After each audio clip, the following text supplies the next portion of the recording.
సమస్య ఏడున్నదంటే ఆడ అందరికంటే ముందుగాల వాలిపోతాడు కేపాల్ సారు. లీడర్ల మీద కేసులేసే కానుంచి పెట్టుబడి కాసులు తీసుకొచ్చేదాకా పాల్ సార్ కాల్ తీసుకుంటే దానికి తిరిగే ఉండదు. చూస్తూనే ఉంటాం కదా. ఇప్పుడు విజయవాడ వరదలల్లో కూడా సారు నేనున్నా అనుకుంటా వచ్చిండు. వాడకట్టులు తిరిగి బిస్కట్ పొడలు కూడా వంచిండు. కేపాల్ సార్ అంటే కేపాల్ సారే పోరి. ఆపత ఏదైనా సోపతికి నేను వస్తా అంటాడు. ఆఫ్రికాల సుడాన్ అయినా, అమెరికా అయినా, ఆంధ్ర అయినా, తెలంగాణ అయినా రిలీజియన్లతోటి, రీజియన్లతోటి, జియోగ్రఫీతోటి సంబంధం లేదు. జీవులను కాపాడుడే నా విధి అనుకుంటా ముంగడబడే తీరైతే ముద్దుగా అనిపిస్తుంది. ఇక విజయవాడకు వరదలు వచ్చి పబ్లిక్ అంతా గోసలు పడుతుంటే పాల్ సారు కూడా పరితపించిపోయిండు. విమానాల తిరిగేసారి ఈదులెంబడి వచ్చిండు. పడవలేసుకొని పోయి పార్సిల్ పొట్లాలు ఇస్తున్నాడు ఇట్లా బాధితులకు. చూసారా, 3 రోజులు అయింది, తిండి లేదు. కొంతమందికి రోడ్డు మీద ఉన్న వాళ్ళకి అందుతుంది.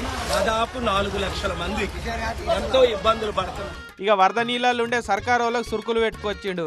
అన్నిటికంటే ముఖ్యం ఏంటంటే ఇలాంటి జరగకుండా ఉండాలని ముందే ప్లాన్ చేసుకోవాల్సింది. కానీ ఇంతమంది ముఖ్యమంత్రులు తెలివైన వాళ్ళు ఉన్నారు, కానీ ఒకరు కూడా ప్లాన్ చేయలేదు. కార్పొరేట్లకు రుణమాఫీలు చేస్తురు కానీ ఆంధ్ర తెలంగాణకు 10,000 కోట్లు ఇవ్వలేరా అని సెంటర్ సర్కారును ప్రశ్నించిండు. ఇక ముప్పుందని వాతావరణం వాళ్ళు ముందే చెప్పినప్పుడు అప్రమత్తం చేయకుండా అలసత్వం చేసిరు అనుకుంటే అక్షింతలేయబట్టిండు. మోదీ గవర్నమెంట్ అదానీ అంబానీకి 12 లక్షల కోట్లు రుణమాఫీ చేశారే. 10 కోట్లు 2 తెలుగు రాష్ట్రాలకి, 10,000 కోట్లు 10 లక్షల కోట్లు రిలీజ్ ఇమీడియట్ గా చేయాలని డిమాండ్ చేస్తున్నారు. అరే పాల్ సార్ మాట్లాడుతుండు కదా, నడిమిట్ల మీలో లేని పక్కకు జరుగును రొస్సు. తెలంగాణకి ఏ ఉంటారు సార్ ఆడోడు ఈడోడు గట్లనే మోపవుతారు. మీరు ఏదో అంటుర్రు. తెలంగాణకి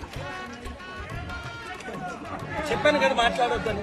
ఆగో ఏదో చెప్దామని మరిచినట్టున్నాడు. డిస్టర్బ్ చేస్తే ఒక గట్లనే అవుతుంది.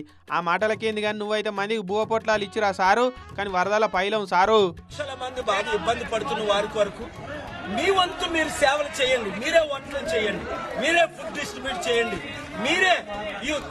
అలాగే రాష్ట్రాల్లో ఎక్కడైతే ఎఫెక్ట్ అయ్యే ఫ్లడ్ వాళ్ళందరికీ మీ వంతు మీరు హెల్ప్ చేయండి. దేవుడు మిమ్మల్ని